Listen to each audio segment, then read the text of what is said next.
Bon matin du mois de septembre. Il fait encore beau, on est chanceux. Ce matin, je m'en vais rencontrer une personne qui aide beaucoup la communauté, puis qui accepte de me rencontrer malgré le fait que je représente une culture sans statut, qui n'est pas reconnue puis qui est discréditée par bon nombre de personnes. Donc, en guise de remerciement, de gratitude, comme les usages le demandent, puis comme ça me fait plaisir de le faire, bien, on offre un cadeau. C'est dans l'usage des choses, c'est dans la manière de faire que j'ai appris, entre autres par une proximité avec les Premières Nations, une proximité importante lors de cérémonies, mais à travers aussi ma famille. La différence, c'est que j'ai appris à le faire de la manière plus traditionnelle, dans un ruban de coton ou un ruban de lin rouge, à l'intérieur duquel je mets le cadeau ou l'offrande, puis une pincée de tabac en guise de remerciement, puis j'enrobe ça d'un ruban ou d'un cordon rouge. Donc, vous allez le voir ici, mon petit cadeau. Je suis content de commencer à évoluer avec des personnes qui s'impliquent, reconnaissent l'importance de notre culture. Parce que je suis contacté en fin de semaine par un représentant, un dirigeant important des Métis de l'Est du Canada, de l'Atlantique, qui voulait qu'on collabore ensemble afin de pousser de l'avant le statut de Métis. Puis je lui ai expliqué que, comme vous le savez déjà, que le statut de Métis, la seule manière de l'obtenir, c'est d'aller en cours pour faire invalider les 10 critères Paulé. Puis sinon, c'est un cul-de-sac administratif, judiciaire. Puis que je me suis désengagé de ça. Puis les gens qui veulent aller en cours pour faire invalider ça, ben je peux les supporter, mais moi, je ne m'engage pas sur cette route-là. Parce qu'à la base de tous les Métis, que ce soit les Métis de l'Ouest original, les Métis de Sault-Sainte-Marie, les Métis de l'Est des Maritimes, puis les Métis en reconnaissance aussi du Québec, ben il y a une culture à la base de ça, c'est la culture canadienne-française. Puis cette culture-là a eu un métissage ethnique ou culturel, les deux étant possibles, parce qu'une culture, c'est pas un pourcentage de sang, mais c'est bien ce que tu en fais à chaque jour. De quelle manière la culture métissée, la culture d'emprunt, la culture d'échange a modifié ta culture d'origine. De quelle manière tu as été acculturé, de quelle manière tu as atteint un autre niveau, un autre degré de sophistication. De quelle manière ta culture a transcendé son origine. Puis, qu'est-ce que tu en as fait, toi, en tant qu'individu? Mais qu'est-ce que tu en as fait en tant que famille? Qu'est-ce que tu en as fait en tant que clan familial? Que communauté sur le territoire que tu habites? Bien, il y a des gens qui commencent à comprendre qu'en dessous de ça, au niveau le plus petit dénominateur commun, c'est une culture européenne.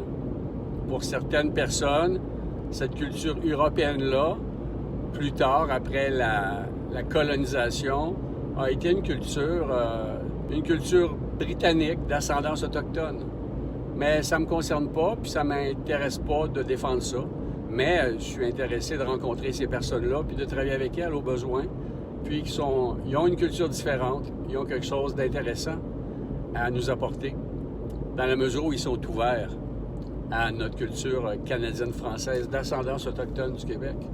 Puis la personne de l'Atlantique qui m'a contacté, est bien ouverte à ça. Donc, à la base de tout ça, il y a une culture commune pour le groupe sur les territoires du Québec, le groupe francophone. Puis cette culture-là, la culture canadienne-française, d'ascendance autochtone du Québec, peut de plus en plus être dite, être partagée. En fin de semaine, c'était la pleine lune. On a fait un sweat lodge. Puis c'est des personnes qui ont venu nous rejoindre, qui, eux, ont fait un cheminement. Ils ont rencontré des personnes qui font de la guidance, qui font de l'éducation au Québec. Des personnes qui sont issues, par exemple, d'un mariage entre une femme Wendat puis un homme blanc. puis que les enfants n'ont pas eu leur statut, entre guillemets, d'Indiens. Donc, ces gens-là, ben, ils sont pas des Autochtones. Par contre, ils ont des liens proches avec leur famille, puis ils ont accès à beaucoup de cérémonies. Puis souvent, ce que je me rends compte, c'est que ces personnes-là, à l'extérieur des communautés, peuvent avoir une pratique qui est assidue, qui est constante. C'est surprenant à quel point, malgré le fait qu'ils ne sont pas à l'intérieur d'une communauté ou d'une réserve, entre guillemets, bien que c'est important pour eux. C'est normal parce que c'est ça qui les aide à passer au travers leur exclusion. Comme le fait d'être métis, c'est tout le temps la même chose. Tu dois te défendre. Puis tu es tout le temps repoussé dans ton coin, repoussé, traité de n'importe quoi, de fabulateur. Donc ça, c'est un niveau politique. Il y a eu des discussions avec les personnes qui étaient là en fin de semaine, parce qu'eux étaient très impliqués dans certaines organisations, entre autres l'Alliance autochtone, puis d'autres organisations. Puis tu te rends compte que c'est beaucoup de pouvoir, c'est un jeu de pouvoir. Puis les gens entre eux autres, ben ils se poursuivent en cours. C'est pas assez d'avoir des problèmes avec le gouvernement, ben non, ils se poursuivent eux-mêmes, un et l'autre. Donc, c'est quoi cette affaire-là? Moi, ça m'intéresse pas. Ce qui nous intéresse, on est ouvert à toutes ces personnes-là qui sont membres de l'Alliance autochtone, qui sont membres de n'importe quelle organisation métisse. On n'est pas intéressé par ces histoires-là de politique. Ça nous intéresse pas. Ça change rien dans nos vies, puis quand on regarde ça, ça fait rien créer de la dissension, puis des problèmes dans leur propre vie. Ce qu'on veut, nous autres, c'est quoi notre culture? Notre culture en dehors de la politique, puis en dehors de la religion, puis en dehors des partis pris de pouvoir. Donc, cette culture-là commune, c'est quoi le plus petit dénominateur commun? Donc, les gens souvent disent « Ouais, mais tu fais des cérémonies autochtones, mais pourquoi tu fais des cérémonies autochtones? » Ben peut-être que toi, ça fait pas partie de tes traditions familiales ou claniques, ou ça fait pas partie de ce que tu as eu en héritage à travers cette vie-ci, à travers les rencontres que tu as faites, puis que tu continues de nourrir. Donc, la culture canadienne-française d'ascendance autochtone du Québec, elle se transforme, elle migre par la venue de membres exclus des Premières Nations qui, eux, sont en lien plus direct que les coureurs des bois pouvaient l'être ou les coureurs des bois modernes le sont. Mais ça résonne, il y a une résonance, il y a quelque chose qui se produit qui fait que ces cérémonies-là nous aident à guérir, nous aident à développer notre spiritualité par rapport à l'environnement, puis aux aspects de l'existence. De plus en plus, des personnes me contactent, viennent me voir. Il se produit des choses intéressantes. Puis ce matin, ben, je m'en vais justement remercier quelqu'un qui m'aide. Ben, qui m'aide au niveau de l'aspect fiscal de ma propre vie. De quelle manière, avec peu, on peut faire beaucoup. J'ai beaucoup de gratitude pour ça. Donc, il y a beaucoup d'aspects à développer. Il y a beaucoup de partage dans plein de sphères de notre existence qui peuvent être faits. Puis, la manière de vivre au Québec présentement, puis partout sur la planète, c'est l'individualisme. Puis l'individualisme, ben, c'est une négation de la communauté, c'est une négation de notre culture, c'est une négation de notre héritage familial, clanique. C'est un cul-de-sac. La promotion de la culture canadienne-française d'ascendance autochtone permet de se retrouver, de se regrouper, de réactualiser en nous le désir de la communauté. Parce qu'il y a quelque chose de bien particulier de nos jours, c'est que malgré que les semaines de travail ont diminué au fil des générations, le monde n'a plus de temps. Non, les gens travaillaient avant ça 70 heures, 80 heures, puis ils avaient le temps de se rencontrer, de jouer du violon, de faire des cérémonies, puis de faire plein de choses. Mais quand même, de nos jours, il n'y a plus rien de ça qui se fait. Puis les gens travaillent 30, 40 heures par semaine. Ils sont entraînés par le rythme effréné des choses. Donc, recontacter avec la communauté, prendre du temps pour aller se déposer, prendre du temps pour être en silence à travers les cérémonies, écouter les personnes qui ont des choses à dire. pas des discours, non, des guidances ponctuelles. Ben, c'est quelque chose qui fait du bien à l'individu, puis à sa famille, puis ça déborde dans sa micro-communauté.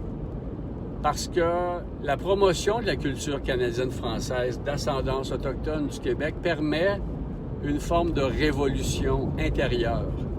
Il y a eu la révolution tranquille dans les années 50-60. Bien là, on peut dire que c'est la révolution fertile.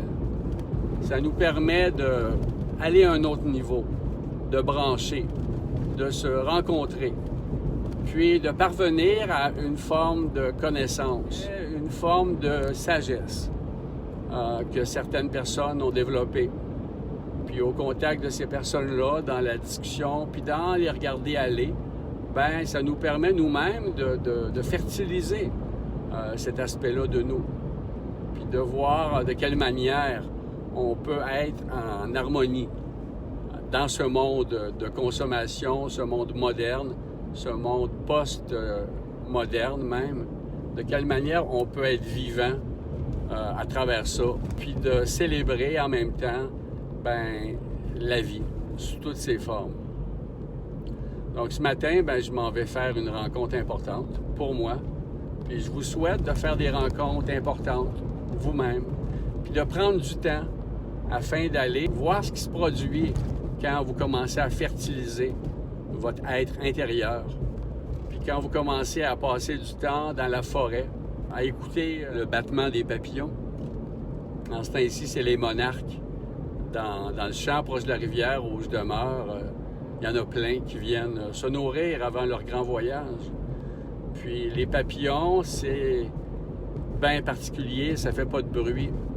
Mais ça vient autour de nous, ça vient nous parler en silence.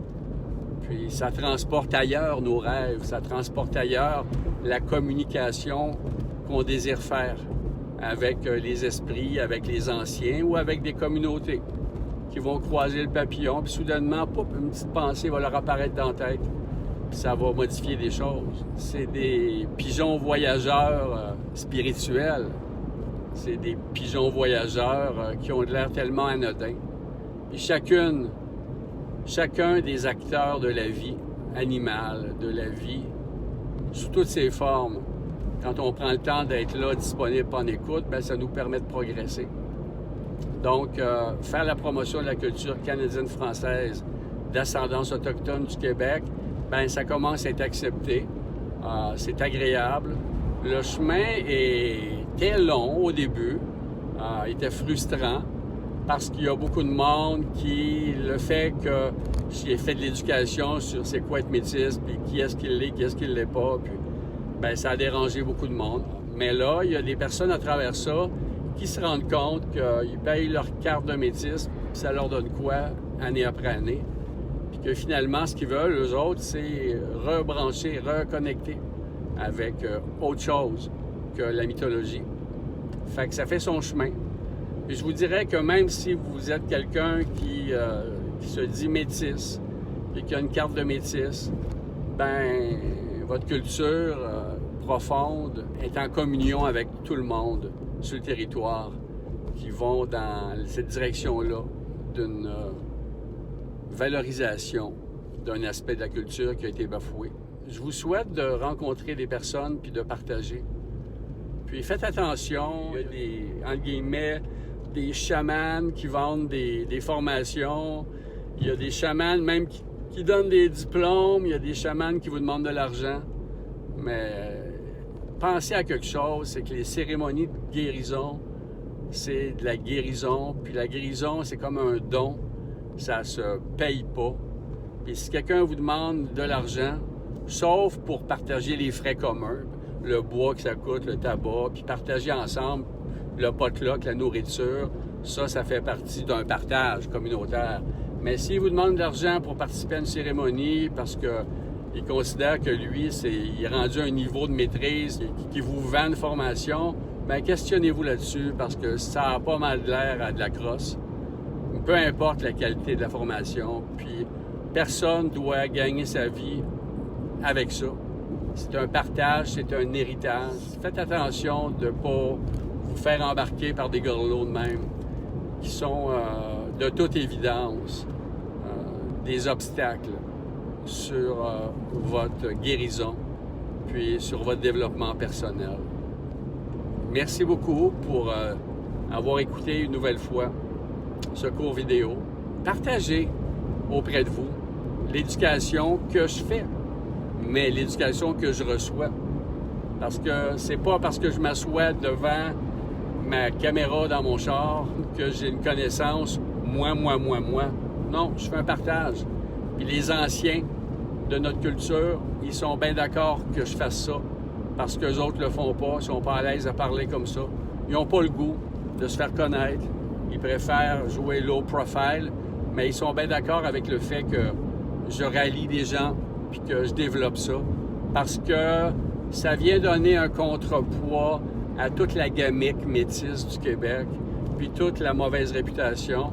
Ça permet à avoir une harmonie, à développer une harmonie éventuelle qui va nous aider à guérir, à se reconnecter, à se retrouver, puis à aller de l'avant dans un projet de société pas mal intéressant, dans la mesure où est-ce qu'on se rejoint, qu'on se fait confiance, puis qu'on n'est pas là pour faire du mal, ni pour faire du cash.